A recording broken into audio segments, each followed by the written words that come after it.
सख्या रे भाग 30।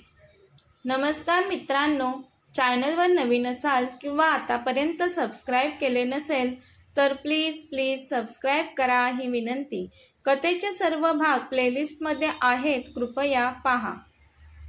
वेद त्याच्या जानला घेऊन त्याच्या बेडरूममध्ये पोहोचला तरी त्याने त्याच्या जानला खाली उतरले नव्हते। जान मनातच वेद चालत नाहीत आता। वेद चालायचे थांबले तरी त्यांनी मला अजून खाली उतरलं नाही। म्हणून जान्हवी हळूच डोळे उघडून वेदकडे पाहू लागते।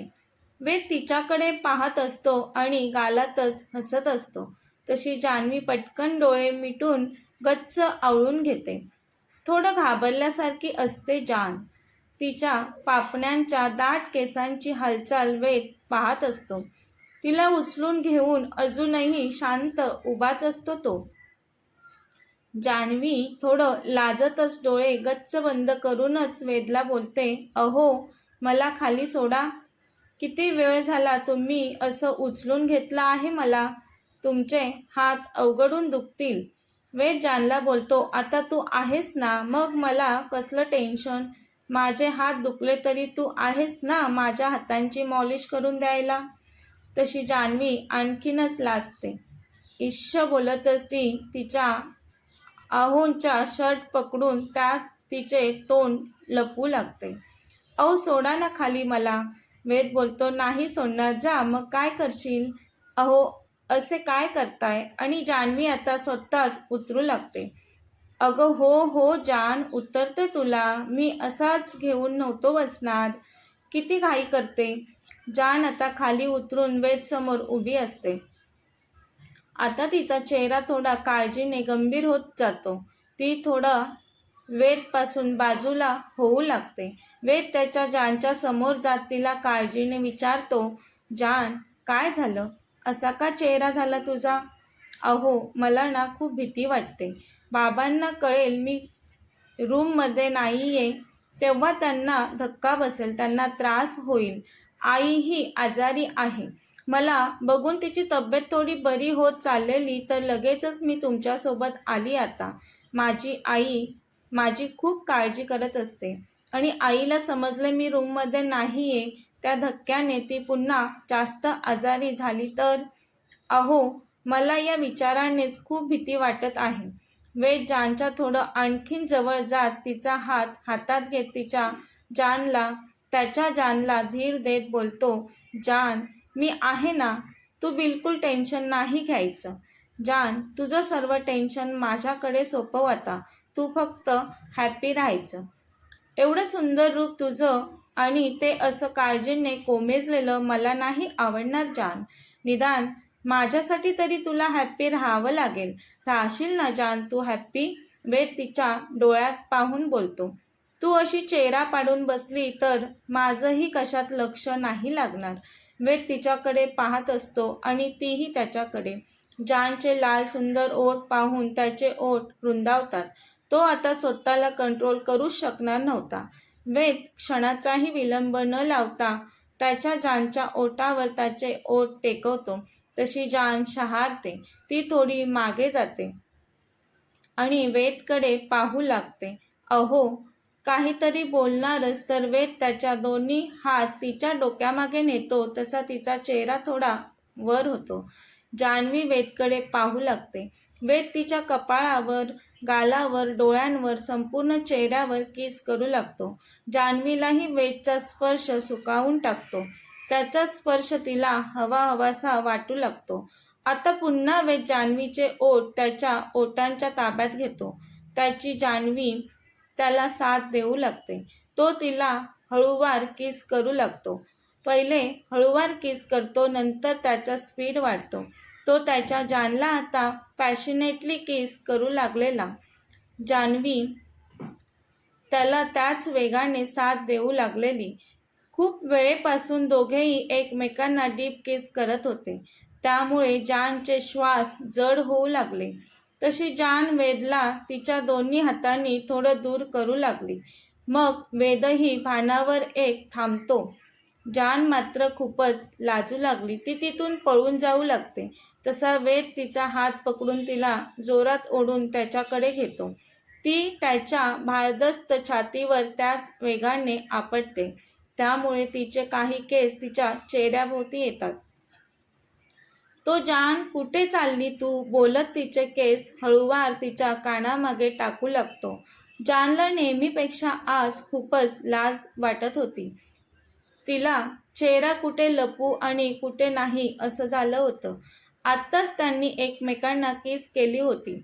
त्यात दोघांचीही मनापासून सहमती होती.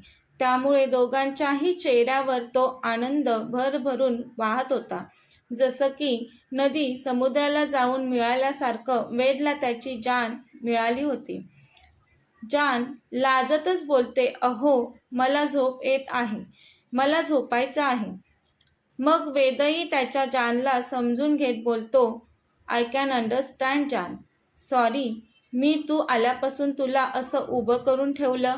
तशी जान्हवी वेदच्या ओठावर पटकन तिचं बोट ठेवून त्याच्याकडे पाहत बोलते, अहो, यापुढे मला सॉरी नाही बोलायचं. मला नाही आवडणार तुम्ही मला सॉरी बोललेलं. वेद जानकडे पाहून गोड स्माईल देतो. वेद जानला बोलतो, बरं, चल आता झोपूयात. मग दोघेही झोपायला जातात. वेदचा बेड खूप छान असतो. पाहूनच जान्हवीला आवडतो. पटकन तिच्याही न कळत तिच्या तोंडातून निघून जातं, वाव, किती मस्त बेड आहे. हे काय, मी बोलले म्हणून ती तिची जीभ चावते. हे काय मी बोलले म्हणून ती तिची जीभ चावते. वेद जानकडे पाहून हसत बोलतो, जान, बेड छान आहे पण तो झोपण्यासाठी. वेद पटकन बेडवर जाऊन झोपतो. जान, तू अशी तिकडेच उभी का, ए ना पटकन, रात्र संपत आली आता. अहो, आपण दोघांनी एकाच बेडवर झोपायचे. अगं जान, हे काय विचारणं झालं का. आपण हजबंड वाईफ आहोत आता, मग एकाच बेडवर झोपणार ना. अहो, पण तुम्हीच बोलला होतात ना की आपलं नवरा बायकोचं नातं पुढे जाण्यासाठी तुझ्या घरच्यांचे आशीर्वाद तुला मिळायला हवेत. हो जान, मीच बोललो होतो. पण जान, आपल्याला फक्त बेडवर झोपायचं आहे, काही करायचं नाही. तू पण ना एखाद्या लहान मुलीसारखे प्रश्न करत असतेस. तशी जान्हवी लाजतच अहो बोलते आणि तिथेच उभी राहते. तिला तसं उभं राहिलेलं पाहून वेद जानचा हात पकडून स्वतःकडे ओढून घेतो. जान्हवीला काहीच कळत नाही. ती वेदच्या अंगावर येऊन पडते. तिचा चेहरा वेदच्या चेहऱ्याच्या एकदम जवळ असतो. वेद तिच्या सुंदर चेहऱ्यावरून हळूवार हात फिरवू लागतो. जान्हवी वेदच्या अंगावर असते म्हणून ती बाजूला होत, अहो, हे काय करताय तुम्ही. वेद बोलतो, कुठे काय करतोय, मी येतच होती झोपायला. अगं जान, तू येत तोपर्यंत माझ्याजवळ पेशन्स नाही येत, म्हणून मी तुला माझ्याजवळ ओढून घेतलं. वेद सॉरी बोलत असतो तशी जान्हवी त्याच्याकडे थोडे मोठे डोळे करून पाहू लागते. जानला तसं पाहताना पाहून वेद पुन्हा एकदा त्याचे कान पकडून सॉरी बोलत असतो. अहो, तुम्ही पण ना, तुमच्या लक्षात कसं राहत नाही. अगं, तुला समोर पाहून मी वेडाच झालोय, तर कसं काय माझ्या लक्षात राहणार. तो गालातच खट्याळ हसत तिला चिडवत असतो. ते पाहून जान्हवी बोलते, मला नाही बोलायचं तुमच्यात, जावा तिकडे. ती त्याच्या जवळून बेडच्या दुसऱ्या बाजूला तोंड फिरवून आणि फुगवूनही झोपते. वेद जान जवळ जात, जान, रागवली तू. नको ना अशी रागवू जान, तू अशी रागवली तर मला झोप कशी येणार जान. जान्हवी वेदचं बोलणं ऐकून गालातल्या गालात हसत असते. वेद जानला तिच्या खांद्याला पकडून त्याच्याकडे फिरवू लागतो. जान मात्र मुद्दाम रागावल्यासारखं करत खांदे जड देऊन त्याच्याकडे फिरण्यास प्रतिकार करत होती. शेवटी वेद मग तिला तिच्याकडे फिरवतोच. अहो, तुम्ही पण ना, मी रागावली नव्हती तुमच्यावर. वेद बोलतो, रागवली नव्हती, मग अशी तिकडे तोंड करून का झोपलेली जान. मी इकडे फिर बोलत होतो तर किती हट्टीपणा करत होतीस. तशी जान्हवी, अहो, तुम्ही मला मनवत होतात म्हणून मला जरा हट्टीपणा करावासा वाटला. जान्हवी हळूच लाजत बोलते, मला मजा येत होती तुम्ही असे म्हणवत होतात ते, म्हणून थोडा हट्ट केला मी. वेद असं होय, थोडा हट्ट केला का तू? मग ठीक आहे. वेद जरा नाटकीपणाने तिच्या डोळ्यात पाहत बोलतो. जान लाजून शारते. नजर खाली झुकून, अहो तुम्ही पण ना, आता चिडवताय मला. मी झोपते बाबा आता, असं बोलून डोळे गच्च बंद करून घेते. वेद त्याच्या एका हाताच्या पंजावर डोकं ठेवून तिलाच पाहत असतो. तो जवळ असतो त्यामुळे जान्हवीला झोप येत नव्हती. ती हळूच डोळे उघडून त्याला पाहते. तिच्याकडेच पाहत असतो तशी परत डोळे बंद करून घेते जान्हवी. वेद बोलतो, जान, किती क्यूट आहेस तू.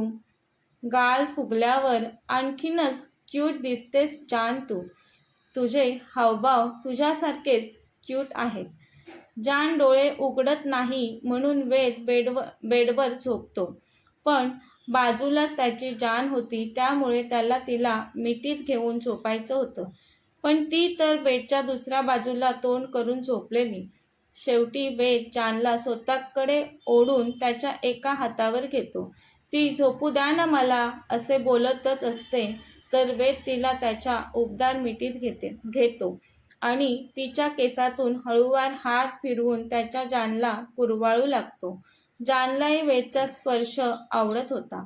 तीही त्याच्या स्पर्शात सुखावत होती. वेद जानला आवाज देत बोलतो, जान, आता तुला छान झोप लागेल. जान्हवीलाही वेदजवळ छान वाटत होतं. मग तीही तिचे हात त्याच्या पाठीवर घट्ट आवळून वेदसोबत मिठी आणखीनच घट्ट करते. दोघेही एकमेकांच्या मिठीत झोपून जातात. कथेचा पुढील भाग पाहण्यासाठी चॅनलला सबस्क्राईब करा. कथा आवडल्यास लाईक, शेअर आणि कमेंट करायला विसरू नका. धन्यवाद.